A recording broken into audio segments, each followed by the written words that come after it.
Hello, everybody. Welcome to our DAT IQ a weekly market update. This is our update for May the 16th, 2023, episode 247. I'm Dean Croak, market analyst here at DAT Freight and Analytics, sitting in temporarily for Ken Adamo.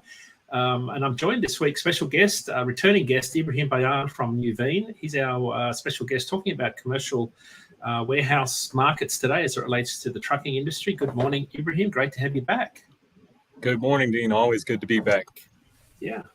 Feels like old times, right? It was That's right. 2019 we last did a webinar together. So it was always good. I always liked your macroeconomic view of the truckload industry. I loved how you explained to us one day that GDP wasn't always a good indicator of the truckload market because of the split between goods and services. I've always thought that was it was news to a lot of us who didn't really understand macroeconomics, but appreciate the insights.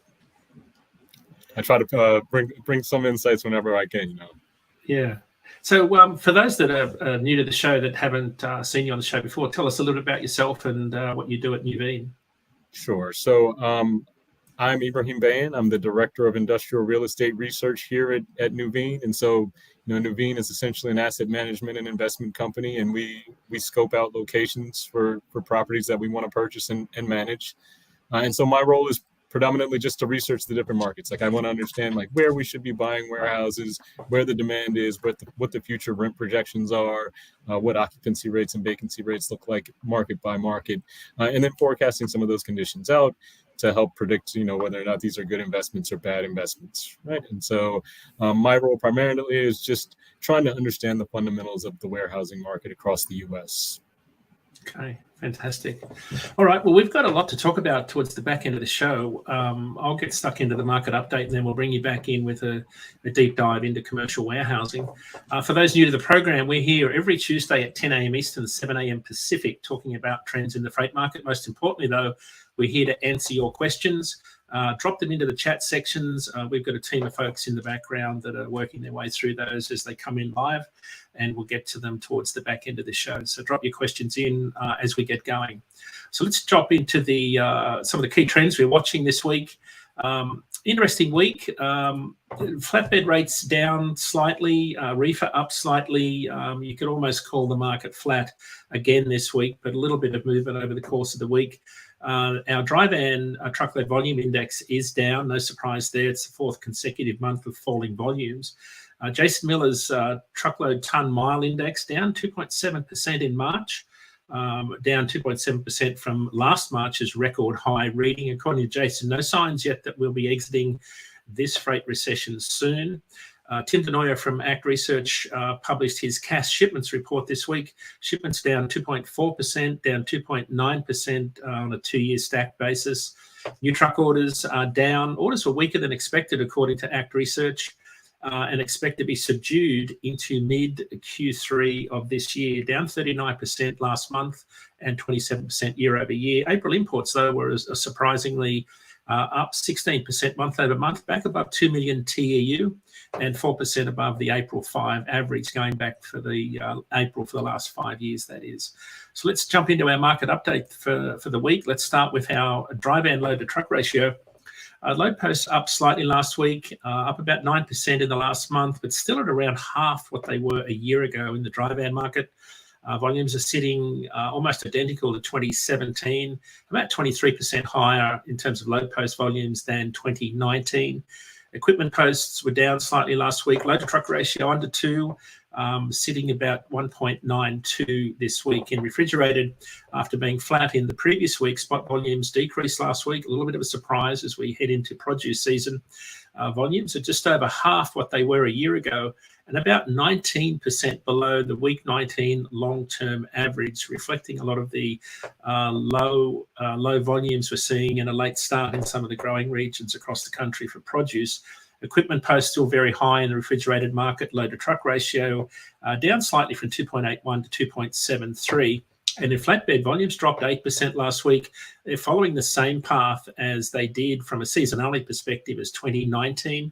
Load posts are about 81% lower than this time last year and about half what we typically expect to see in week 19. Equipment posts from the flatbed carriers up slightly last week, but also at the highest level in 7 years. load-to-truck ratio under 10 at 9.79 loads per truck.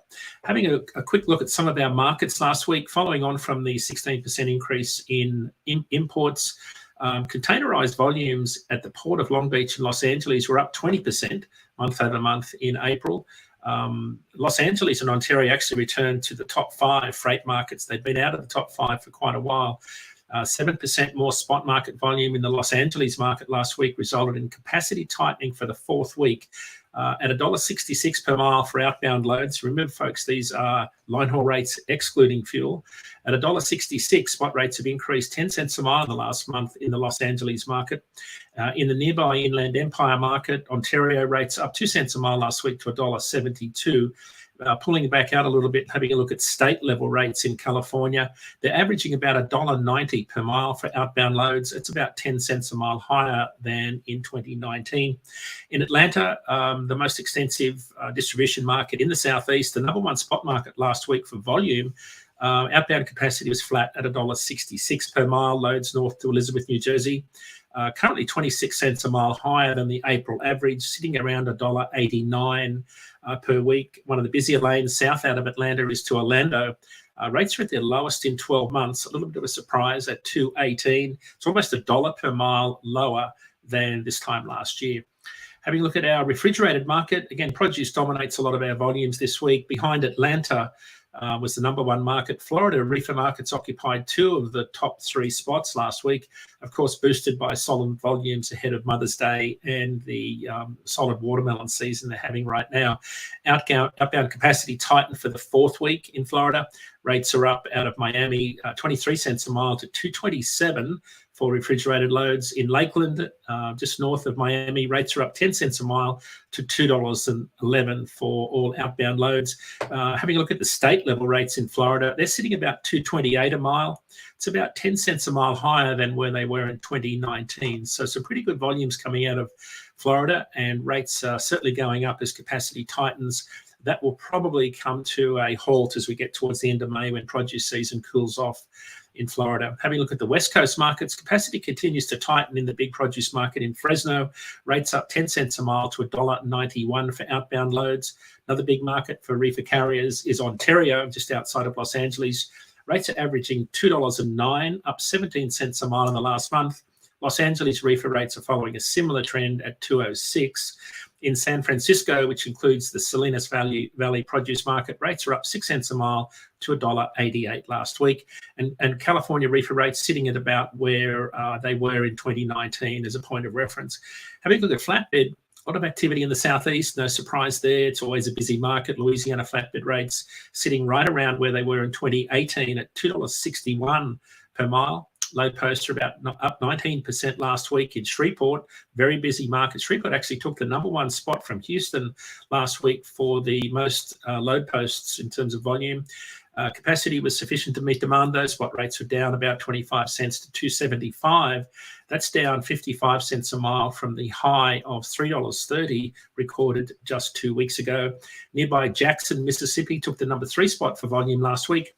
Even though volumes were about 8% lower week over week, capacity was mostly short haul in terms of directionality, very tight in those markets. Spot rates up 27 cents a mile to $2.93.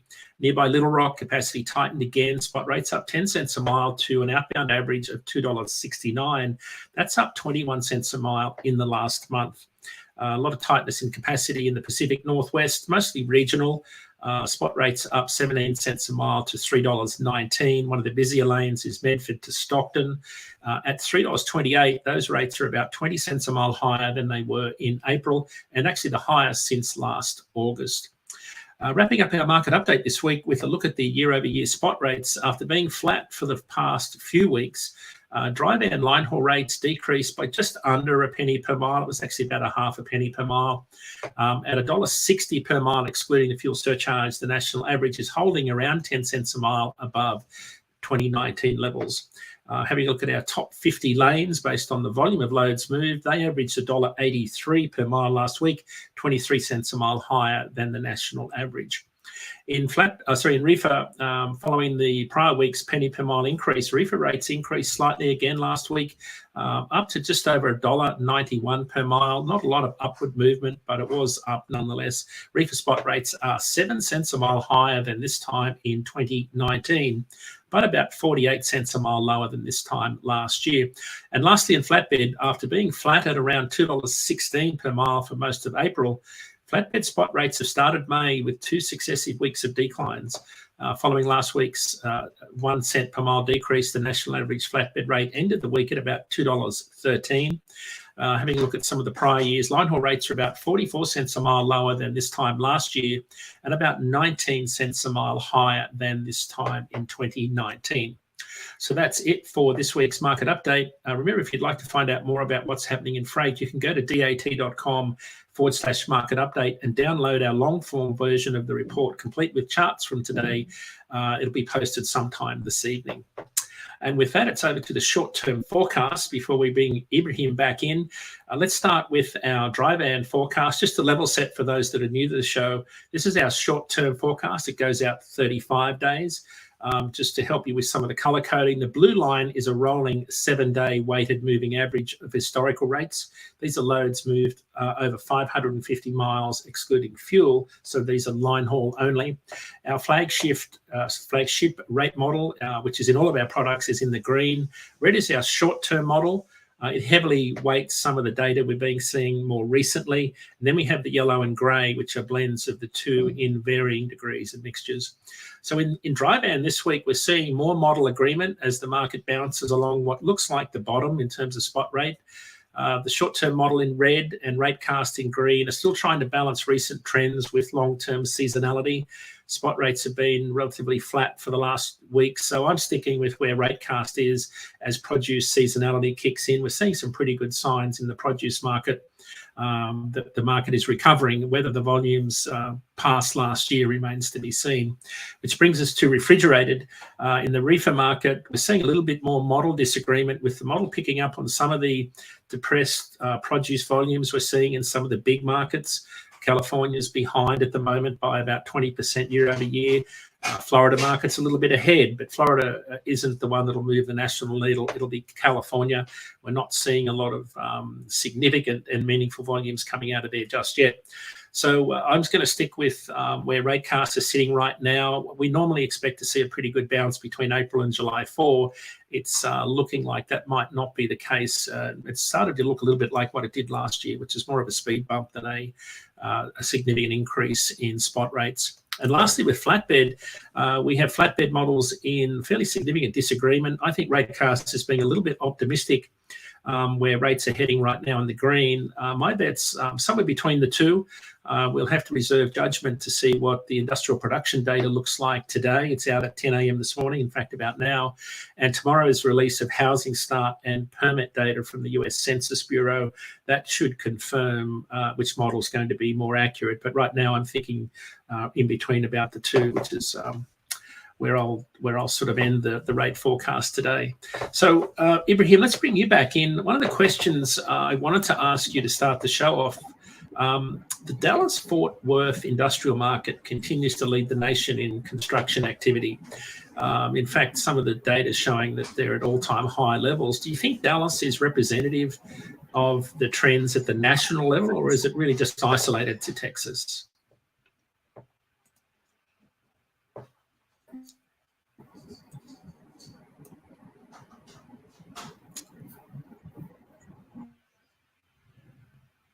Ibrahim's frozen, has he? Oh.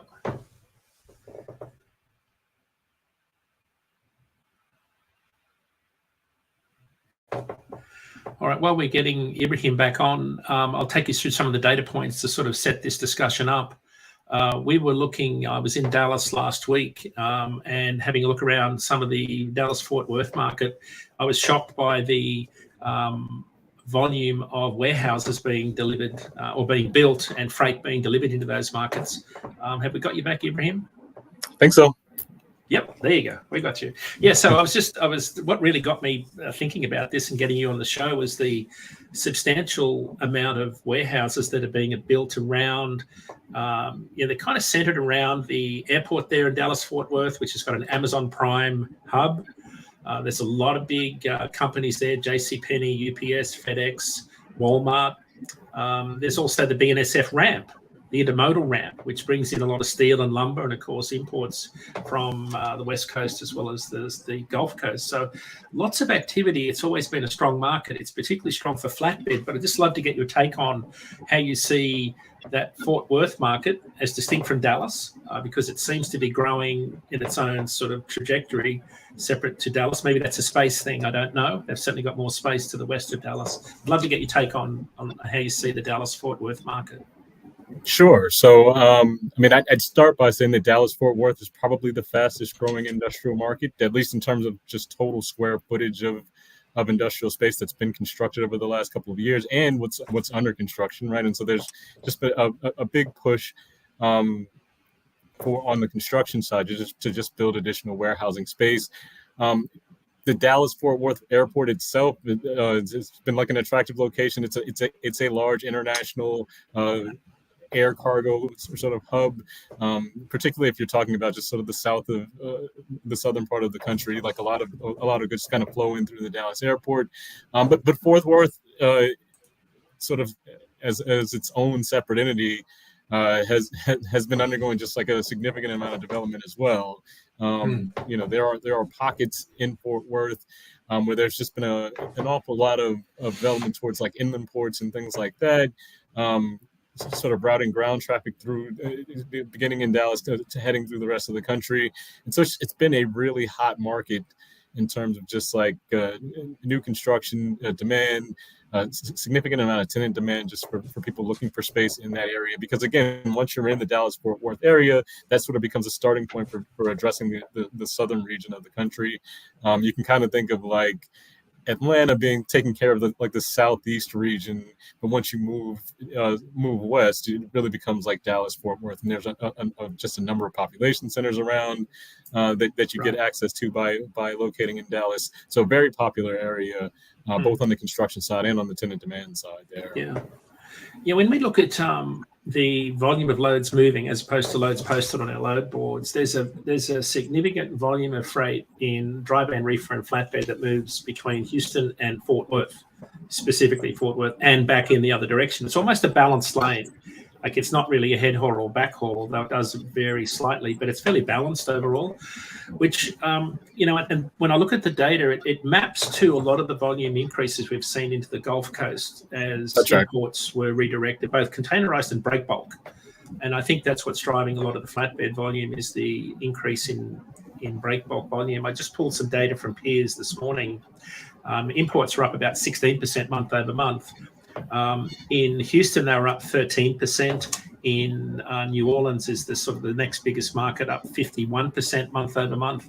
So we're seeing some pretty decent volumes coming into those markets continually. They are all down year over year, though, and there is this sort of tapering off trend. And I guess what I'd like to get your take on is that Houston and Mobile and New Orleans are seeing lower year over year comps, but they're much lower. They're about half lower what the other markets are. So everybody's seeing a decrease in volume. Like Los Angeles is down 22% year over year. Houston's only down 7% year over year. And that's sort of a trend across the Gulf Coast markets.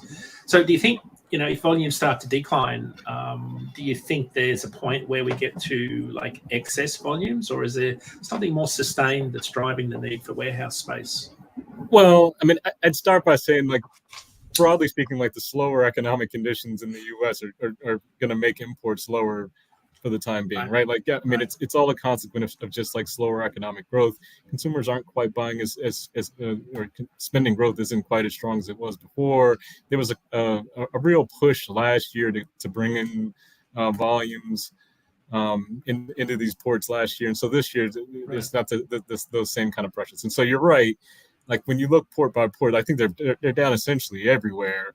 But there is a noticeable shift I think, going on over the last couple of years, sort of away from some of the West Coast ports towards shipping into the Gulf Coast, shipping into some of the East Coast ports.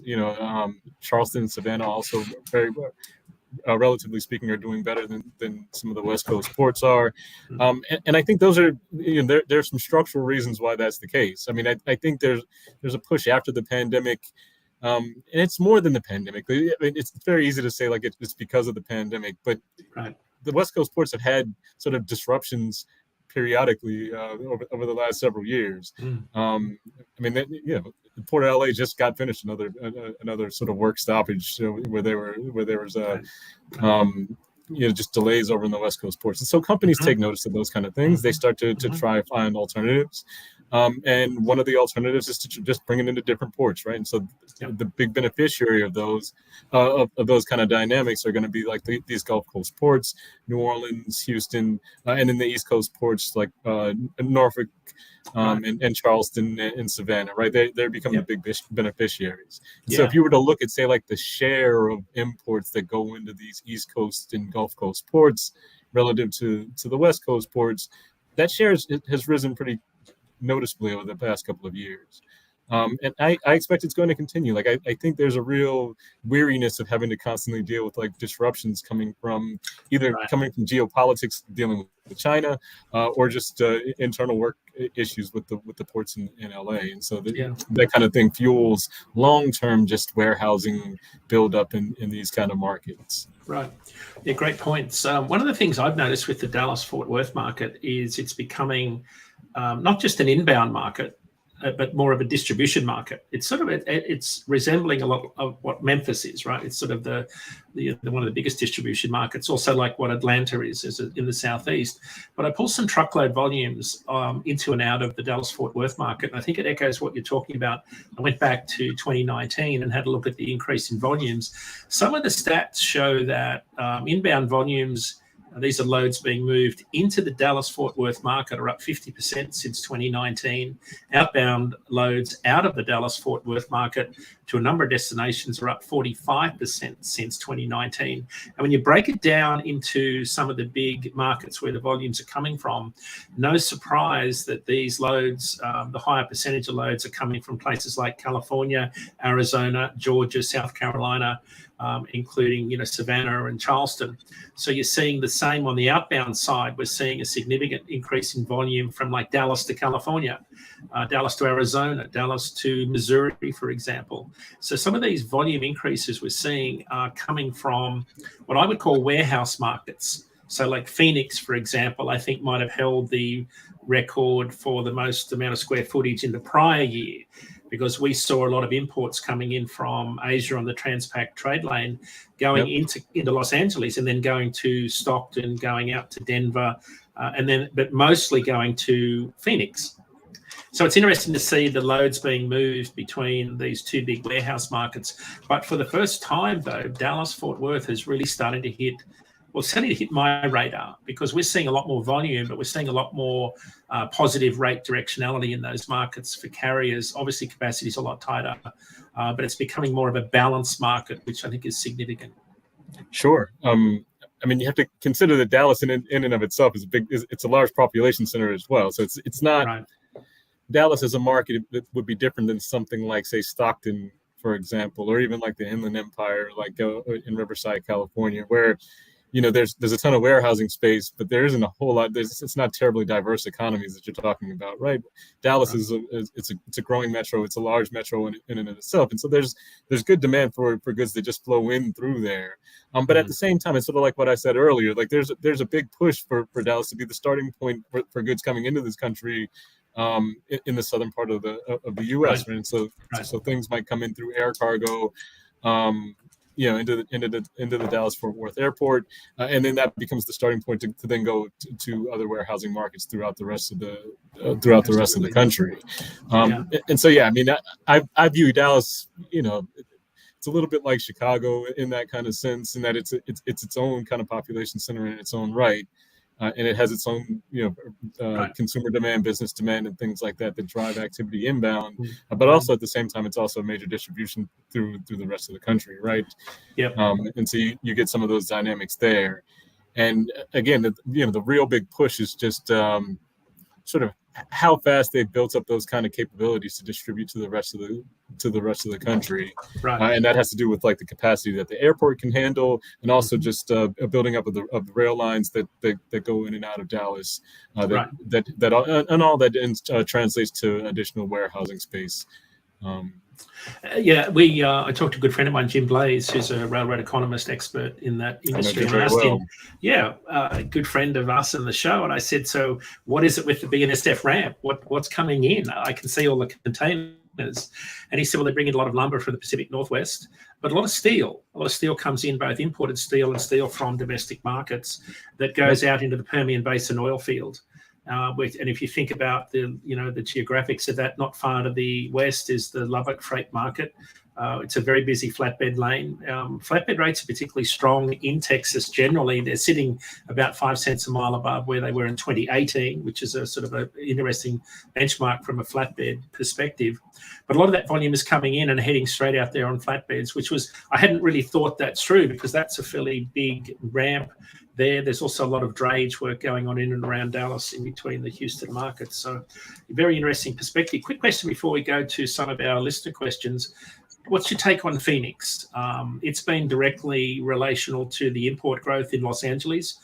How's it growing now compared to some of its prior years' record growth? Well, on the construction side, I think it's still growing very quickly. Keep in mind that like a warehouse, to put a warehouse up these days, it takes about 4 or 5 quarters, the time frame, right? And so there's a little bit of a lag between sort of what demand activity does and then sort of how that translates under the construction side. And so right now you're still seeing like projects that were begun, back in 2021 or early 2022 that are delivering into the Phoenix market. And there's an awful lot of space under construction that's set to deliver. Recently, the pace of starts has kind of died down a bit, and this is true beyond just Phoenix. I mean, it's just tougher to build an industrial building now than it was before, because it's tougher to get financing for that kind of thing. Like it's higher interest rates take a pretty big bite on developers and their ability to get the funding needed to start some of these projects. And so right now there's an awful lot of space hitting the Phoenix market. I suspect by the time you get to like 2024, all the space that was under construction will be on the market, and there won't be as much in the pipeline to kind of keep that pace of growth going. Interesting. On the demand side, I don't know. I mean, I think everybody's feeling a bit of a pinch from the broader macroeconomic conditions, right? And so the idea of whether or not we're in a recession, or the possibility of the U.S. falling into a recession, I think has caused some of the tenants to put pause on some of their warehousing expansion plans. And so if you were thinking about going into Phoenix to set up shop, or anywhere looking to set up like sort of a warehouse, maybe you wait until there's a bit more clarity on the macroeconomic front. And that's kind of translated in some of the demand data that we've seen. It's just the pace of demand isn't quite as fast as it was in 2021 in the first half of 2022, that I would chalk up to just being nervousness around the macro economy. I still think the fundamentals for Phoenix demand looks very strong. The underpinnings that kind of drive activity in that area are still very strong. West Coast markets in general, they have faster population growth than some of the other markets in the country. And there's still healthy demand coming in that's sort of spilling over from some of the other West Coast markets where it's tougher to build space. So like Los Angeles, for example, one of the reasons Phoenix is a pretty attractive option is because it's tough to build in LA. It's tough to get space for like new warehousing space in LA. And so if you want a West Coast market, Phoenix is a pretty good alternative because it's easier to build. You can, it's actually possible to get like a big distribution center there. Right. Yeah, I was out there a few weeks ago and drove from the center of Phoenix to the outskirts on the west, and it was 39 miles before warehouses stopped being developed. I'm out there at a conference this week, so I'm going to take that drive again and see if your 5 to 6 quarters of development pans out, because I think you're spot on when I think about some of the developments there. So we're running out of time here, Ibrahim. We could probably chat all day. A couple of questions have come in. One in particular you might be able to answer. Mahalo, a couple of questions you've sent in. I'll know next week what Road Check Week looks like. Normally we see not so much of a change in spot rates, but definitely a change in the number of carriers posting their loads. We generally see a decrease. I'm not sure we'll see much of a decrease. Times are tough. Carriers will probably keep running. The other question that was here, I'm sure Ibrahim can answer this one, but I'll fire it off.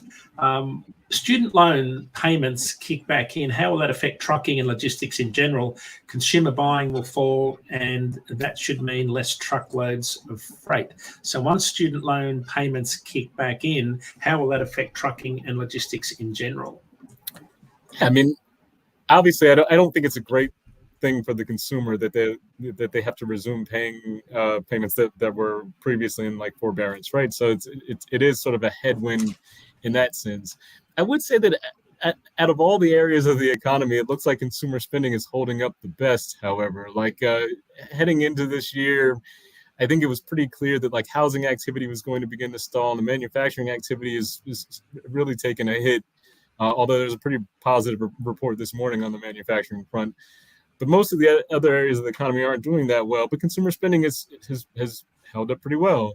And a lot of that has to do with just the fact that like during this period with student loan payments suspended and additional stimulus coming from on the tail end of or on the heels of the pandemic, consumers really put themselves in pretty good position. If you look at like financial obligations, like how much they pay out in total for their houses, for credit cards and housing payments and things like that, they're relatively low relative to historical standards. So I feel like consumer spending is still in a relatively good position, even with this kind of additional headwind coming from resuming student loan payments. The bigger issue on the trucking side is just consumer preferences aren't necessarily for goods as much anymore as they were, say, during 2021 and early 2022. You're starting to see a lot more spending, restaurants, leisure activities, right? Like the kind of service area of the economy, which doesn't necessarily generate truckload volume as much, and it's less on some of the more tangible good, like durable goods and things that would generally drive trucking. The downturn in housing, of course, that takes a bite out of the trucking sector also. Like, high interest rates mean less buying new houses, means less furniture sales, means, there's all kinds of spillover effects that I think aren't great for trucking. But overall, I would say consumers are still in pretty good position, even with resuming student loan payments. Yep, fantastic.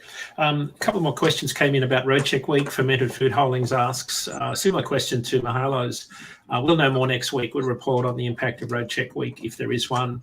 It starts today, runs for 72 hours. We'll let you know next week, folks, what the impact was. So that brings us to the end of the show. Ibrahim, a couple of shout outs. Sales Chatters tomorrow. I'll be on with Dan Deegan, Ryan Muhammad, and Jeff Dickinson. Day to Day Wednesday. Robert Rouse is on Landline Now, 7 p.m. Eastern on Sirius XM tomorrow evening. I'll be at the KSM Advisors Conference tomorrow in Indianapolis, and then on Friday in Phoenix at the Motor Carriers Insurance Education Foundation Western Conference. I'll be on a panel with Dan Ronan from Transport Topics and Tony Bradley, CEO and President of the Arizona Trucking Association. Don't forget the next edition of Freight Vine has Rich Moore, Vice President Fleet Solutions, talking about the economics of electrification. Road Check Week is on this week. Be careful for service failures, particularly produce carriers coming off the West Coast, where there's only a couple of ways out of California. Expect some delays there. Ibrahim, how can people contact you if they wanted to get some more information and get in touch with Nuveen? I mean, they can always email me if there are any kind of follow-up questions for anything that I said there. If you just want to learn more about the industrial sector on the warehousing side, my email is ibrahim.bayan@nuveen.com. Or you can connect with me on LinkedIn. I'm usually pretty responsive there as well. So if you don't feel like you want to email me, or if you can't spell my name or anything like that for the email, just look me up on LinkedIn. And I'll typically respond. You're the man. Yeah. Love having you on, Ibrahim. Love having you on as a guest. You always bring such clarity to macroeconomics in the truckload industry. Folks, thanks, Ibrahim. Thanks, everybody, for watching. We'll be back next week, 10 a.m. Eastern. And with that, thanks for watching today. Be safe, everybody. Thanks for watching.